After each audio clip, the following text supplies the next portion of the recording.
Member for York South-Weston. Thank you, Mr. Speaker, and I'll be splitting my time with the member from Rivière de Mille-Îles. Thank you. This is, to us, yet another in a series of apparently governing on the back of an envelope from the government side.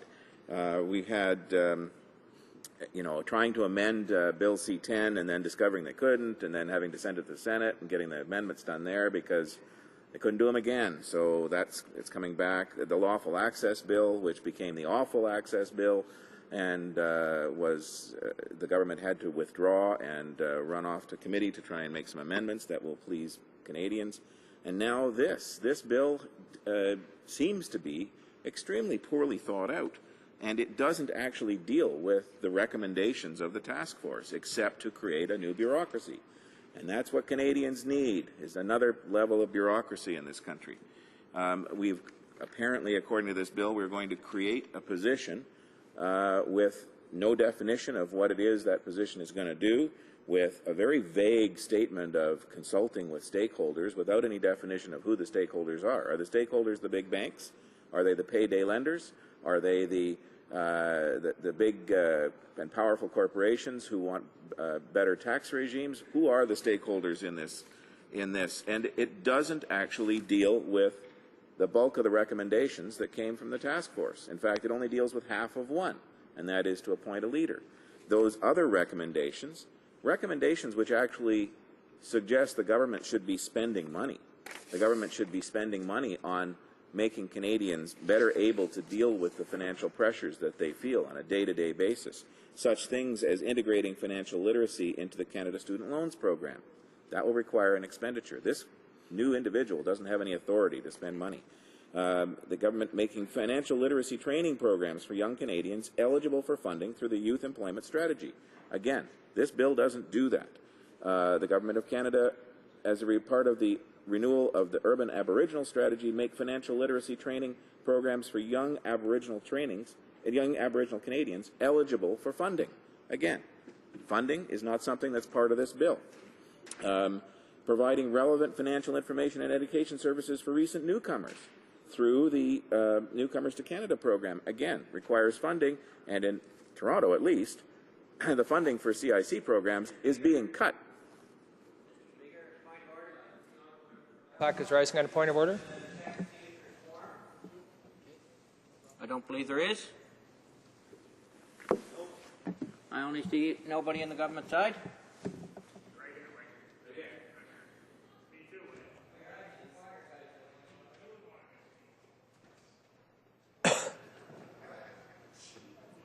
As I count around the room, there appear to be 20 people in the chamber. Resuming debate, the honourable member for York South-Weston. Thank you, Mr. Chairman. Where was I? The task force recommends that the Government of Canada, as well as provincial and territorial governments, invest in the capacity of the voluntary sector. Again, invest. This guy doesn't have the power to invest anything. The Government of Canada export existing capacity building initiatives in the First Nations communities by offering culturally relevant financial literacy tools, training, and resources. Again, there's no funding in this bill for resources. This bill is all about creating a bureaucracy that has absolutely no ability to do anything, except perhaps talk to a few people about what they ought to do with financial literacy. There is no definition in this bill of financial literacy. What is it? Well, let's talk about some of the real examples of missing financial literacy in my riding, for example. Will this bill actually fix these things? Gentleman in my riding was laid off. He was laid off from his job. He was 59 years old. And when he was laid off from his job, he'd paid into the EI system for many years. He tried to collect EI. EI wasn't available. Would financially literacy, and because of not because of his fault, not because of the fault of his employer, but because of the fault of the EI administration. It took 11 months for him to get finally his EI. In that period of time, would financial literacy have helped him collect EI better? I don't think so, because it wasn't forthcoming. But in that 11-month period, he managed to lose his house. Now, would financial literacy have prevented him losing his house? No. The big bank I think it was the Royal Bank, decided after he missed too many payments because he didn't get his EI in time. He did eventually get the EI, but by then it was too late. So we have an example here of an individual for whom financial literacy means absolutely nothing, because the systems and structures that are in place do not prevent the kinds of horrible impacts that a delay of 11 months in his EI actually had on him and his family. He now lives on somebody's couch. Subprime loans in the U.S. Would financial literacy have helped the migrant farm worker making $12,000 an hour decide to say no to a $250,000 loan?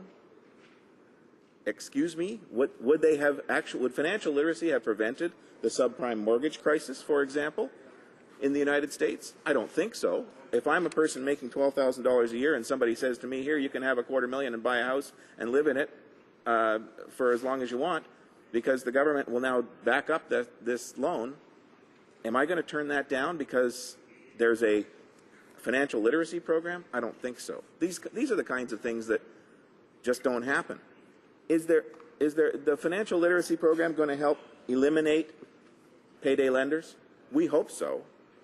But if you're a single mom who is told by the doctor that you have to go and buy a prescription for your daughter because she's sick, and that prescription you don't have the money for because your paycheck doesn't come in till Thursday, and there's no drug plan in any of those 3 part-time jobs that you have to hold down in order to keep your head above water, does financial literacy actually prevent you from going to the payday lender?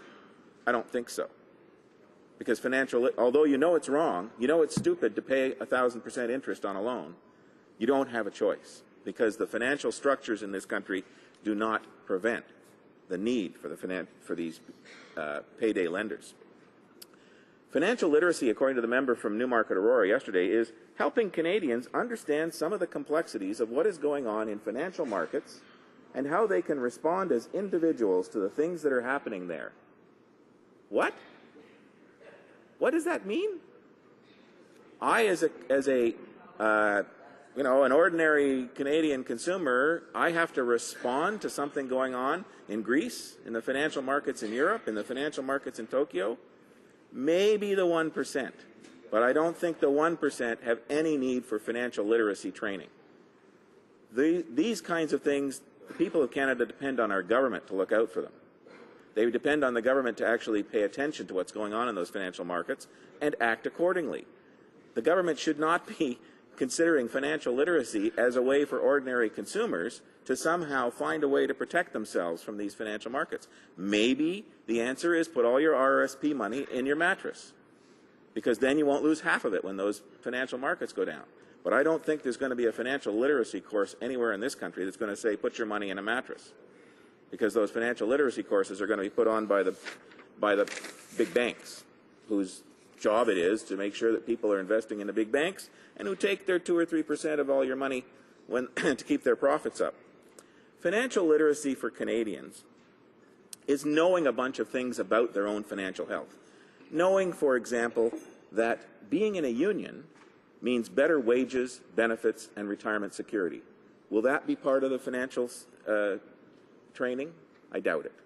Is knowing that tax credits for children's arts programs and for other things that are non-refundable actually don't help most of the people in my riding, who are too poor to able to afford the children's arts program in the first place, but then who don't pay enough tax to be able to use those credits.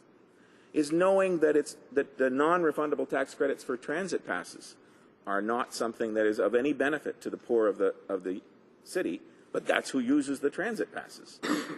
That's who uses them, and yet the non-refundable tax credit doesn't do anything for them. Knowing that indiscriminate tax cuts to rich and powerful corporations does not trickle down to the small and the indefensible individuals in my riding. And that does not create jobs for them. The jobs have disappeared. 400,000 manufacturing jobs have disappeared since this government took office in Ontario alone, and those manufacturing jobs were family supporting, were jobs that created employment, and in a way that people could afford to have a family and could afford to have a mortgage and could afford to actually live above the poverty line. Those jobs have disappeared under this government and have not been replaced. They have not come back. How much time do I have left, Mr. Speaker? 10 seconds, okay. Thank you. I think financial literacy is knowing which side of this House is good for ordinary Canadians. And I think financial literacy is knowing that we are. Thank you.